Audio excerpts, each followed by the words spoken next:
আইনাহু, যে গভীর রাত্রিতে কাঁদবে আল্লাহ তার গুনাহকে মাফ করে দেবেন। যতদিন পর্যন্ত পশ্চিম দিকে সূর্য না উঠেছে আপনার গুনাহ মাফ হবে না, এ কথা পৃথিবীর কেউ বলতে পারে না। আপনি যতবার গুনাহ করবেন, যদি মাফের সময় আপনার ইখলাস থাকে, যদি মাফের সময় তওবার সময় যদি ইখলাস থাকে, আমার রব প্রতিবার মাফ করবে। একটা লোক দিনে 70 বার গুনাহ করার পর যদি 70 বার ইখলাসের সঙ্গে মাফ চায়, আল্লাহ কোনোটাই না করবেন না, মাফ করে দেবেন।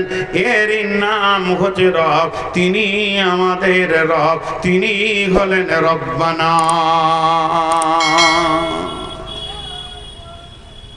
আমরা রবকে চিনি না, খালি আল্লাহর পরিচয়টা নিয়ে একদিন গবেষণা করি।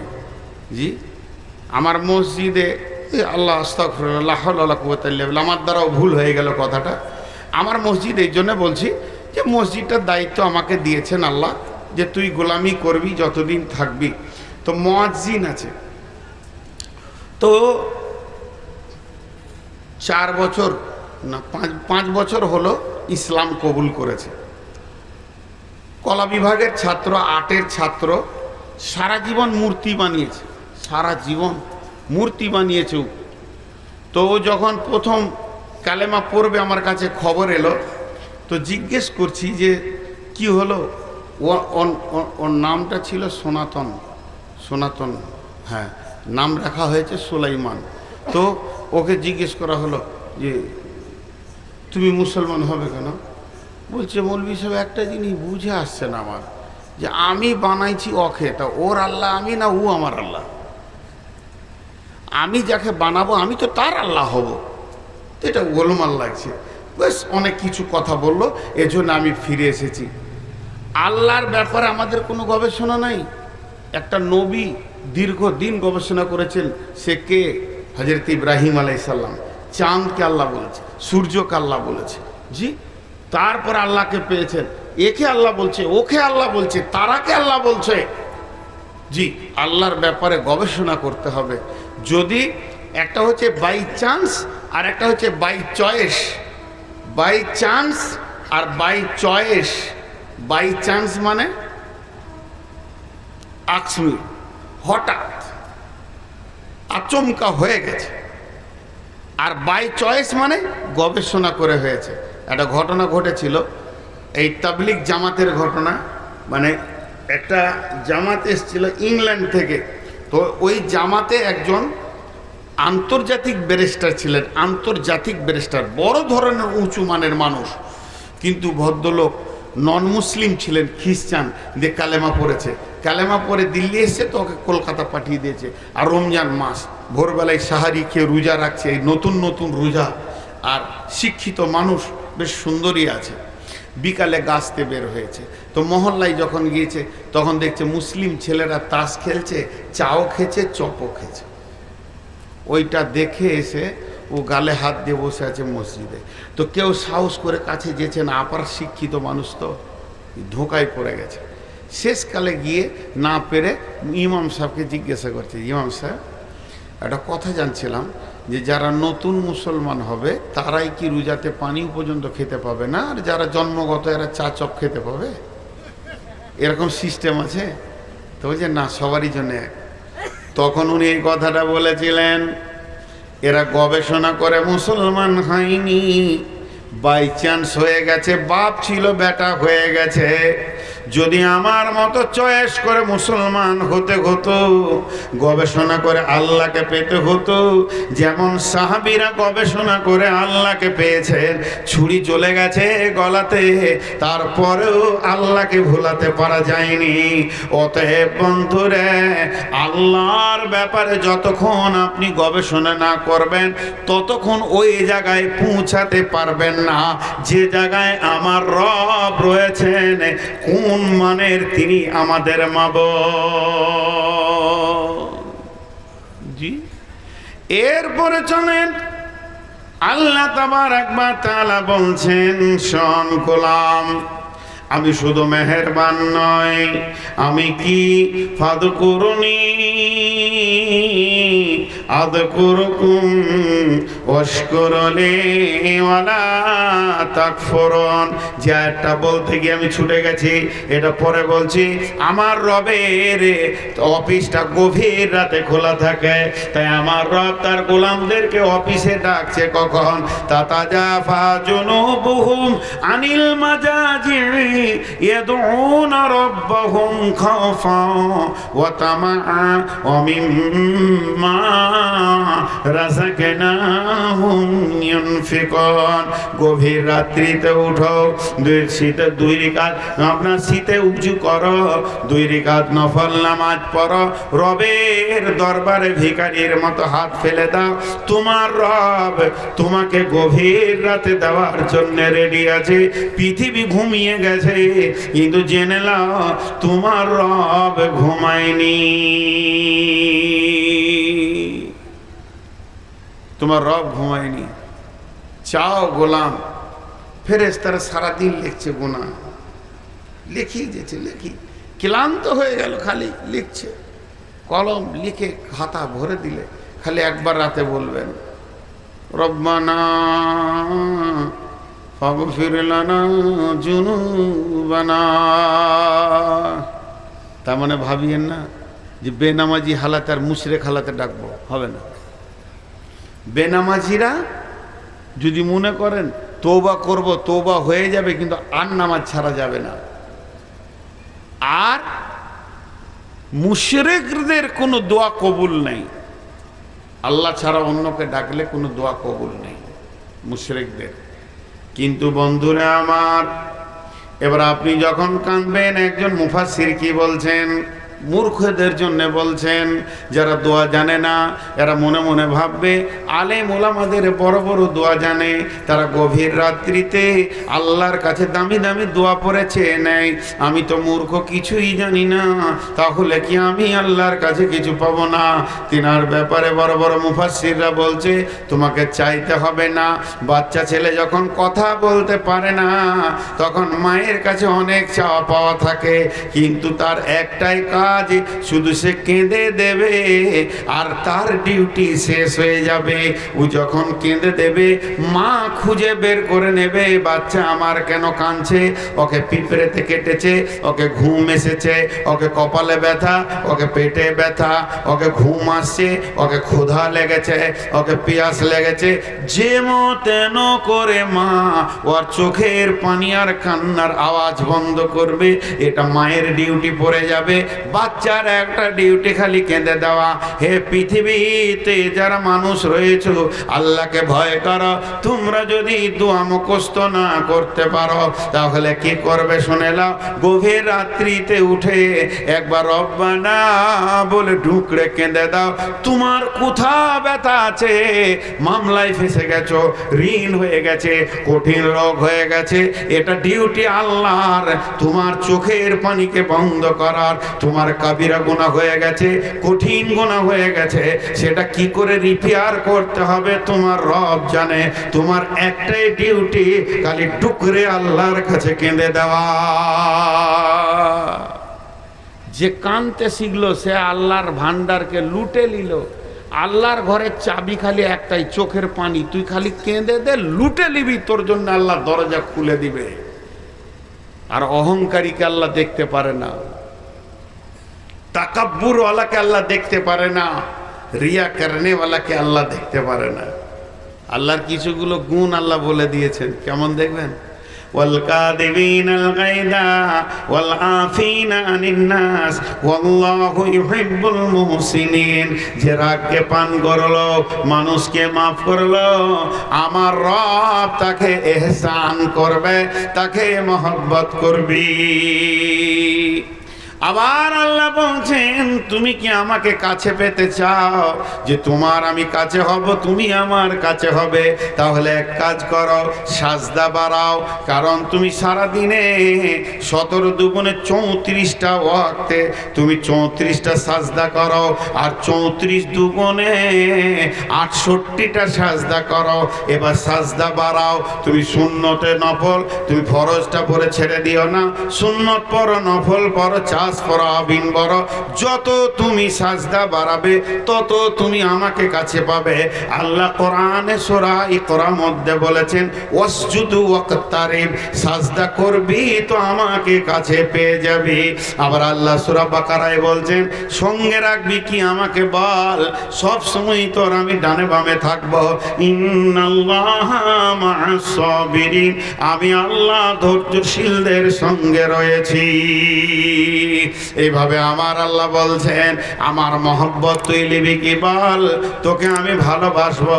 কুল ইন কুনতুম তুহিব্বুনাল্লাহ, আমার নবীকে আল্লাহ বলছেন, নবী হে আমার গোলামদেরকে বলে দাও, তোমরা যদি চাও আল্লাহ তোমাদেরকে ভালোবাসবে, তাহলে একটা কাজ করো, ফাত্তাবিউনি, তোমরা আমার ইত্তেবা করো। কারণ এই নবী মুহাম্মদ মডেলটা আল্লাহকে ভালো লেগেছে। নবী মুহাম্মদ সাল্লাল্লাহু আলাইহি সাল্লামের দাড়ি ছিল, নবী মুহাম্মদ সাল্লাল্লাহু আলাইহি সাল্লামের আপনার কি না মানে চুল একরকম ছিল, নবী মুহাম্মদ সাল্লাল্লাহু আলাইহি সাল্লামের পোশাক, নবী মুহাম্মদ সাল্লাল্লাহু আলাইহি সাল্লামের খাওয়া উঠা বসা পেশাব পায়খানা যেমন ছিল, তুমি ওই রকম নকল করো।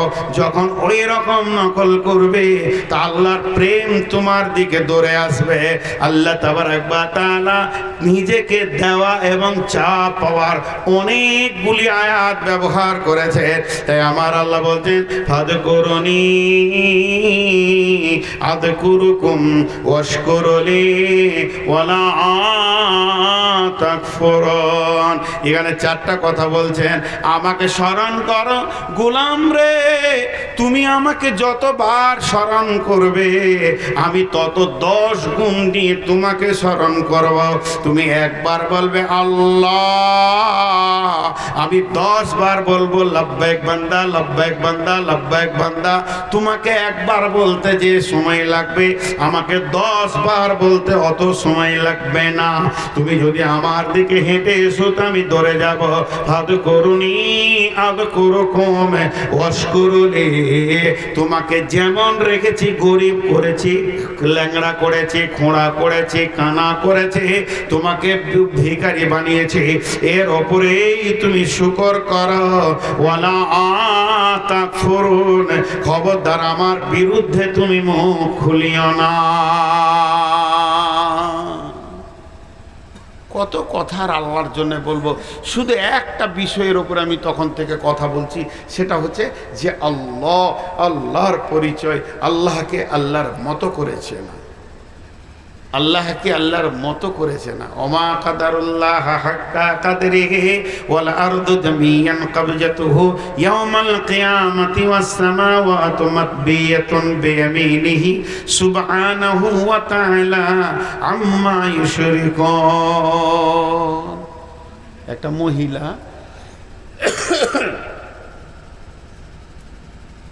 মুরগি জবাই হয়ে গেছে, নিয়ে মুরগিটা পড়ে আছে, ওর পাখনাগুলো পরিষ্কার হয়ে গেছে, এবারে ওকে পিস বানাবে। তোর বেটা এসে বলছে, মা আজকে কি তরকারি? বড় ছেলে, সে রাষ্ট্রবিজ্ঞান নিয়ে পড়াশোনা করেছে, আবার ল নিয়ে পড়াশোনা করেছে, দিয়ে নাস্তিক হয়ে গেছে। বেশি বুদ্ধি বাড়াইতে গিয়ে আল্লাহ নাই বলছে, তোর মাকে বলছে, মা কি তরকারি? ওর মা বলছে, আল্লাহ যা খাওয়াবে। ব্যাস, ও রাগ হয়ে গেল, আল্লাহ খাওয়াবে? আল্লাহ আবার কে গে? তোরা বুঝিস না কেন? আল্লাহ আবার কে? আল্লাহ যা খাওয়াবে। এটা মুরগির মাংস সুন্দর করে রান্না করেছে, এবার ওকে ডাকছে, বেটা খেলে, তোর আল্লাহ এসে খাওয়া যাবে না। ও জিদ ধরে নিয়েছে। ছোট ছোট ভাই বোনেরা ডাকছে, ভাই খেয়ে লাও, ডাক মাকে, ডাক, ওর আল্লাহকে নিয়ে আসুক, আমাকে উঠিয়ে লিয়ে খাওয়াবে। এই বার ওকে ডাকছে, বিরক্ত হয়ে গেছে। বিরক্ত হচ্ছে, ঘরেই বসবো না, আমি বাইরে গিয়ে বসবো। কানঠার দিকে যে বসে আছে, তোর মা এমনি করে দরজার থেকে বলছে, বেটা খেলে রে, জিদ করিস না। তো যে দেখতে পেয়েছি গাছে উঠে গেছে, জিওলের গাছ ছিল, গাছের ডালে বসে আছে চুপ করে, লে ডাক। এবার ঘুমাবার টাইম হয়ে গেছে, তো মায়ের জান, ছেলে খেলে না, জিদে পড়ে গেছে। তো নাস্তিক আছিস তো তুই আছিস, আল্লাহকে জবাব দিবি। তো একটা উঁচা টুলে দুটি মাংস, ভাত, আলুর সানা, ডালের বাটি করে দিয়ে একটা চাদরকে ঢেকার এক বোতল পানি দিয়ে দিয়েছে টুলে গাছের নিচে, ভোগ লাগবে তো খাবি। ওরা সব শুতে গেছে। আর ওই রাতে কালু ডাকাতের দল ঢুকছে ওইদিকে, ঢুকি লাইট মেরে বলছে, ওর দলের মধ্যে একজন, যে বস খাবার। কিসের খাবার রে? বলে যে টুলে মুরগার মাংস জমকালো রান্না আছে, দুথবা খেয়ে এলি। পাড়াত করে মেরেছে ওর গালে এক চর। খাবি মানে? ভাতে যদি পয়জন থাকে তো সব কটা ধরা খাবো। এখানে কোনো কুবুদ্ধি আছে? নিশ্চয়ই কেউ কুবুদ্ধি করেছে। দেখতো কেউ আছে নাকি? তো লাইট মেরে দেখছে জিয়ালের গাছে বসে আছে। তাহলে এই শালার কাজ।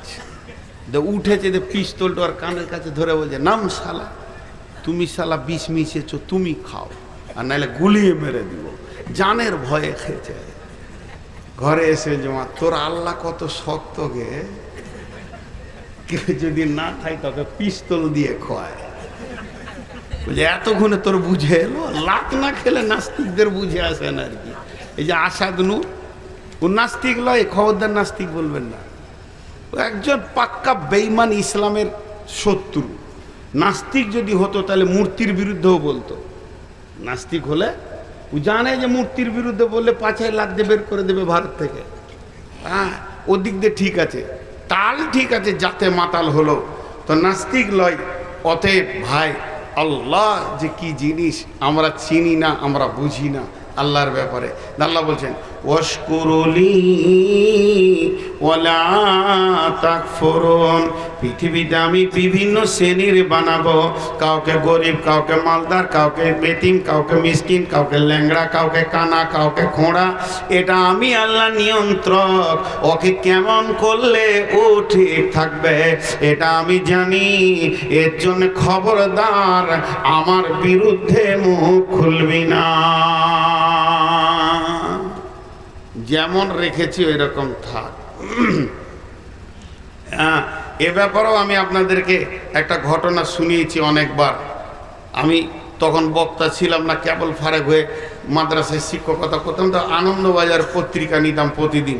তো পত্রিকায় সাংবাদিকের পাতাতে একটা প্রতিবেদন দিয়েছিল যে একটা ছেলে চেন্নাইয়ের কাজ করতে গিয়েছে। ভুজ শহর 2002-এ ওখানে ভূমিকম্প হয়েছিল। তো ওখানে গিয়েছে। তা সেই ভুজ শহরে ও কি করছে, একটা ট্রেন লাইন, ওদিকে কোনো ট্রেন যায় না, দুদিকে কাটা, এমনি করে বাতি টাতি দিয়ে কার্টুন ফাটুন দিয়ে ঘর করেছে। তো ওইখানে মশারি টেঙে থাকে। আর সারাদিন ঝালিয়ে মার্কেটে বোতল, জুতা ছিঁড়া, প্লাস্টিক কুড়িয়ে বেড়ে ভাঙড়িগুলোকে দেয়।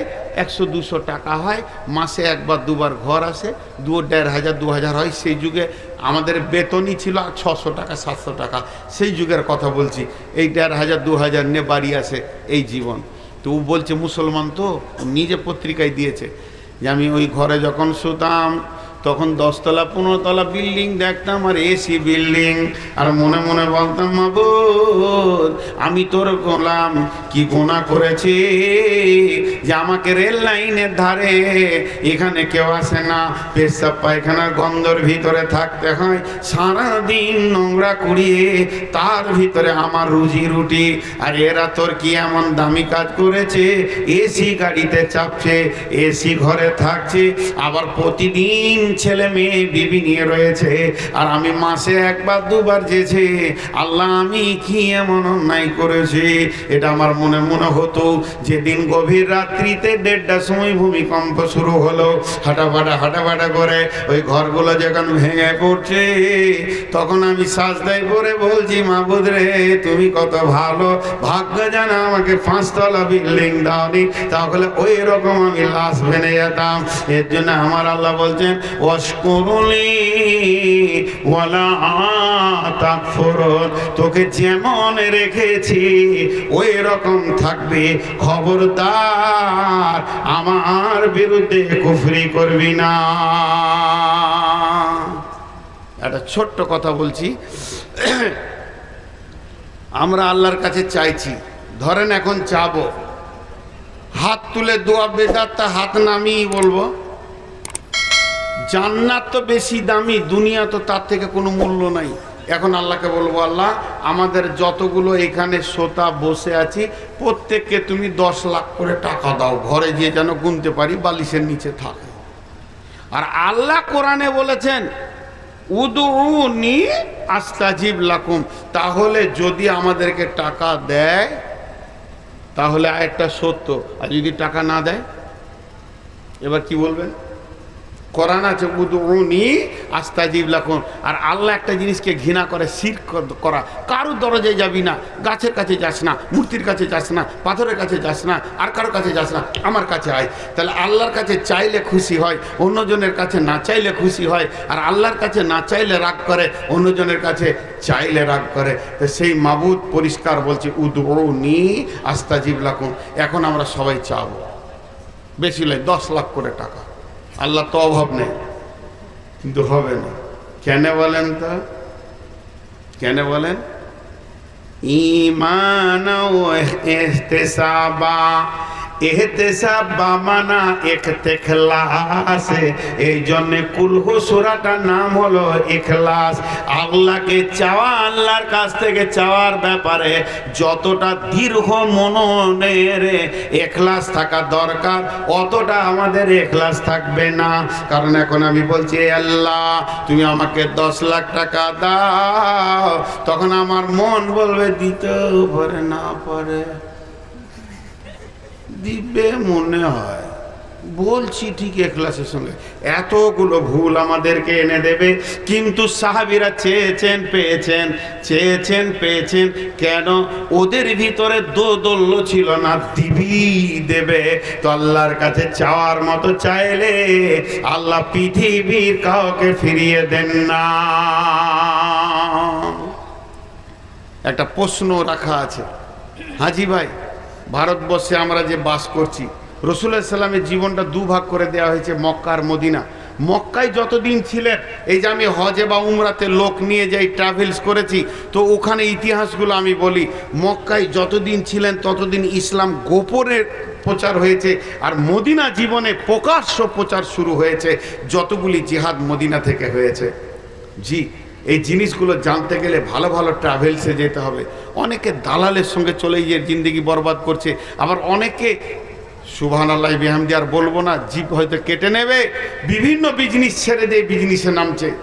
কিন্তু শুনেলেন লোক 80,000-এ নিয়ে যাবে, আমি 1 লাখ নিব বলে, তাহলে 20,000 লাভ নিচ্ছেন? জি না, 2,000ও নয়। আমাদের এজেন্ট 2,000ও করেন না, পরিষ্কার বলে দিচ্ছি। অতটাই সার্ভিস পাবেন, অতটাই সার্ভিস পাবেন। আর যারা যেছে 80,000-এ ঘুরে এসে খালি কান মুলছে, আর যাবো না, 30 মিনিট 25 মিনিট হাঁটতে হচ্ছে খালি। তো যাক, ওদিকে আমি যাচ্ছি না, যাওয়ার ইচ্ছা থাকলে বলবেন। কিন্তু আমি যে কথাটাকে তুলে এত দূর পৌঁছে গেলাম, সেটা হচ্ছে চাওয়ার মতো করে চাইলে সাহাবীরা যেমন পেয়েছে আজও আমরা পাবো। ওই আল্লাহই আছেন, ওই আল্লাহই আছেন। তাহলে যে প্রশ্নটা থেকে গেল যে এখন আল্লাহ কি করছেন, এত যে মারমার কাট চলছে, কয়েকটা উত্তর আছে, শুধু একটা দিব। আমাদেরকে ভালো রেখেছেন আল্লাহ। কি করে ভালো রাখলো? খুব ভালো আছি। কোথায় খারাপ আছি? নবীদের জীবনে 2টা ভাগ, একটা মক্কা জীবন, একটা মদিনা জীবন। ভারতবর্ষের মুসলমানরা মক্কার মতো জীবন চালাচ্ছে, এদেরকে গোপনে গোপনে দাওয়াতের কাজ চালাতে হবে। আর বাংলাদেশ বলেন, ফিলিস্তিন বলেন, এরা মদিনা জীবনে পৌঁছে গেছে, এরা জিহাদ করছে এবং এরা শহীদের জন্য তৈরি হয়ে গেছে। বিধায় মুসলমান, আপনি ভাবিয়েন না যে আমাদের নেকি কম হচ্ছে। আমরা বদরের প্রান্তে দাঁড়িয়ে আছি, এখনো মহড়া চলছে, কখন লেগে যাবে কোনো ঠিক নাই। তবে আমার রব এখন কোন ডিউটি করছে? এখন আমার রব আমাদেরকে ভালো জায়গায় রেখেছে, পৃথিবীর বাকি নন মুসলিমদেরকে খারাপ জায়গায় রেখেছে। কেন? দুটি কথা বলবো। নামাজ কখন থেকে শুরু হয়েছে ভাই আমার? মেরাজ, 5 ওয়াক্তের নামাজ কখন থেকে শুরু হয়েছে? নবীজির মেরাজ থেকে। এই নামাজটা বন্ধ হবে কখন? যখন পশ্চিমে সূর্য উঠবে, খতম হয়ে গেল নামাজ, আর পড়তে হবে না, আর আজান হবে না। ইসলামের জিহাদ কখন থেকে শুরু হয়েছে? ইসলামের জিহাদ শুরু হয়েছে বদর থেকে। ইসলামের প্রথম জিহাদ হলো বদর। এই জিহাদটা শেষ হবে কখন? সারা বিশ্বে খণ্ডভাবে চলতেই থাকবে, চলতেই থাকবে। যদি জোহরের আজান না হবে, জোহর পড়বে কোথা লোক? যদি আপনার কিনা রমজান মাস না আসবে, রোজা রাখবে কখন তার গোলামেরা? যদি ঈদের নামাজ না আসবে, ঈদ পড়বে কখন তার গোলামেরা? যদি জিলহাজ মাস না থাকবে, হজ করবে কখন তার গোলামেরা? প্রত্যেকটি সময়ের সঙ্গে একটা করে অপশন রয়েছে। তাহলে শহীদের যে একটা দরজা আছে, শহীদের যে একটা কাউন্টিং হবে, তাহলে জিহাদ যদি বন্ধ হয়ে যাবে, তাহলে শহীদের রাস্তাটা বন্ধ হয়ে যেত। কারণ ওই দরজাটা যখন খোলা আছে, কিয়ামত পর্যন্ত চলবে জিহাদে। ইসলামের জিহাদের শেষ ডেট হচ্ছে দাজ্জালকে না মারা পর্যন্ত ইসলামের জিহাদ বন্ধ হবে না। তাহলে এই শহীদের দরজা পাচ্ছে এগুলো, তাহলে এগুলো তো আলহামদুলিল্লাহ। হাজি শহীদ হচ্ছে, এটা আলহামদুলিল্লাহ না কি ইন্নালিল্লাহ? আলহামদুলিল্লাহ। তাহলে আল্লাহ আমাদেরকে ভালো রেখেছে। ইমাম আবু হানিফাকে এক নাস্তিক জিজ্ঞাসা করছে, তোর আল্লাহ এখন কি করছে? প্রশ্নটা দেখে, এই মুহূর্তে এখন বাজছে 12:30, আল্লাহ কি করছে? নাস্তিক ইমাম আবু হানিফাকে জিজ্ঞাসা করছে, বলছে ওটা যদি বলতে হয় তাহলে আমাকে চেয়ারটা দিতে হবে, তুই নামতে বস। যেই চেয়ারটা দিয়েছে, চেয়ারে বসে বলছে, আমার আল্লাহ এখন তার নেককার বান্দাকে চেয়ারে বসিয়েছে আর এক নাস্তিককে নামতে বসিয়ে বেজ্জতি করেছে। এই কাজে ব্যস্ত আছে এখন। ও আর প্রশ্নে অকিলাত মেরেছে। তো এখন কি করছে আল্লাহ? এখন ভারতবর্ষে আমাদের আল্লাহ কি করছেন? ভারতবর্ষে আল্লাহ আমাদেরকে ঘি খাওয়াইছে, দুধ খাওয়াইছে, দই খাওয়াইছে, আর বেঈমানদেরকে মুত আর গোবর খাওয়াইছে। কত দামি কাজে নিয়োজিত আছে। এরপরেও যদি মুসলমানরা শুকরিয়া না করে, একদিকে তো শহীদ হওয়ার দরজাটা খুলে দিয়েছে ওদের হাতে তলোয়ার দিয়ে, আর একদিকে দুধ আর ঘি খাওয়াইছে, আবার মাংস খা, আর ওদেরকে কি খাওয়াইছে? গোবর আর মুত। তা আবার ম্যানুফ্যাকচার টু কাস্টমার, পাছাতেই মুখ লাগিয়ে। এর থেকে আর বেজ্জতি কি করবে আল্লাহ? আল্লাহ এর থেকে আর কি ডিউটি করবে? আল্লাহকে আমাদের চিনতে ভুল হয়ে যাচ্ছে। আল্লাহ ঠিক জায়গায় আছে। আল্লাহ যা করছেন তা ঠিক না ভুল? সকলে জোরে বলেন, ঠিক না ভুল? একটা কবিতা শুনিয়ে শেষ করে দিব। শিকারি মৃগ লইয়া যায় ধনু তীর, চারিদিকে খুঁজে দেখে চক্ষু নাই স্থির। এক শিকারি মৃগ লইয়া যায় ধনু তীর, চারিদিকে খুঁজে দেখে চক্ষু নাই স্থির। সামনেতে বট বৃক্ষ দেখিবারে পায়, গিয়া দেখে ডালে বসে ঘুঘু একটায়।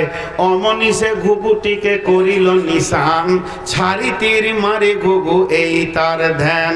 শিকারীকে দেখে ঘুঘু ভাবিল যাইব উড়িয়া, অপরে তাকায়া দেখে আছে বাজ পাখি নিশান করিয়া। নিচেতে শিকারি আর ওপরেতে বাজ, ঘুঘু ভাবে আজ মোরা বেঁচে নাহি কাজ। উপায় না দেখিয়া ঘুঘু করে এই নিবেদন, উদ্ধার করো হে আল্লাহ নিকটে মরণ।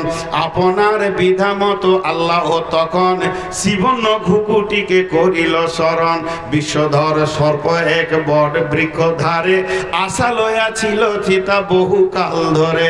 হেন কালে মারে শিকারির পাই, অমনি সঞ্চরিত হলো শিকারীর গায়ে, বিষের যাতনাতে হাত টলে গেল, ছাড়া মাত্র তীর তবে বাজকে লাগিল, বিষেতে শিকারী মরে তীর খেয়ে বাজ, মধ্যখানে ঘুঘু বাঁচে কার এই কাজ।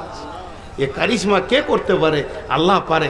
কোথা বিজেপি বজরং উড়ে যাবে গোবর খেতে খেতে আর মুত খেতে খেতে, আল্লাহ এদেরকে আবার সেই জায়গায় পৌঁছে দেবে। এই পৃথিবীর মাটিতে একদিন কালেমার পতাকা উড়বে, আল্লাহর নাম উড়বে ইনশাআল্লাহ।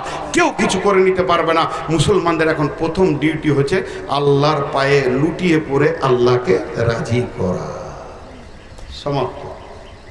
আজকের মতো বক্তব্য শেষ। আল্লাহর পায়ে লুটিয়ে পড়ে আল্লাহকে রাজি করা। আল্লাহ রাজি তো বিশ্ব রাজি। আল্লাহ তাবারাক ওয়া তাআলা দোয়াটা পড়ি। আল্লাহ তাবারাক ওয়া তাআলা আমাদেরকে শোনা বলার থেকে বেশি করে আমল করার তৌফিক দান করেন। বলেন আল্লাহুম্মা আমিন। আল্লাহ যেন তাকে চিনার তৌফিক দান করেন। আল্লাহুম্মা আমিন। আর আমার পূর্ব বক্তা যেসব ত্রুটির কথাগুলো বলছিল, এই ত্রুটিগুলোকে যেন আমাদেরকে দূর করে দিয়ে ঠিক জায়গায় পৌঁছিয়ে নেন। আল্লাহুম্মা আমিন। এবং আল্লাহ তুমি আমাদেরকে সাহায্য যাও। আল্লাহুম্মা আমিন। আবার সবাই জোরে জোরে আমিন বলবেন।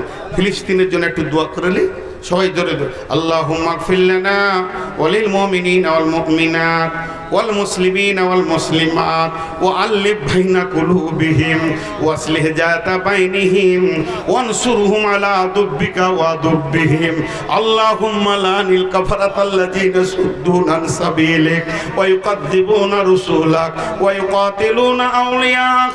আল্লাহুম্মা খালিফ বাইনা কালিমাতিহিম ওয়া জালজিল আকদামাহুম ওয়া আনজিল বিহিম বাসাকাল্লাযী লা তারুদ্দুহু আনিল কওমিল মুজরিমিন। আল্লাহ আমাদের সকলের দোয়া কবুল করুন। সবাই দোয়া করেন। সুবহানাকা আল্লাহুম্মা ওয়া বিহামদিকা আশহাদু আল্লা ইলাহা ইল্লা আনতা আস্তাগফিরুকা ওয়া আতুবু ইলাইকা। আসসালামু আলাইকুম। আমার জন্য দোয়া করবেন। আমার নাম্বার ইমাম সাহেবের কাছে আছে, এই ভাইয়ের কাছে আছে, নেবেন। যদি কেউ হজ বা উমরায় যেতে চান যোগাযোগ করবেন, সঙ্গে করে নিয়ে মক্কা মদিনায় সার্ভিস দিব ইনশাআল্লাহ।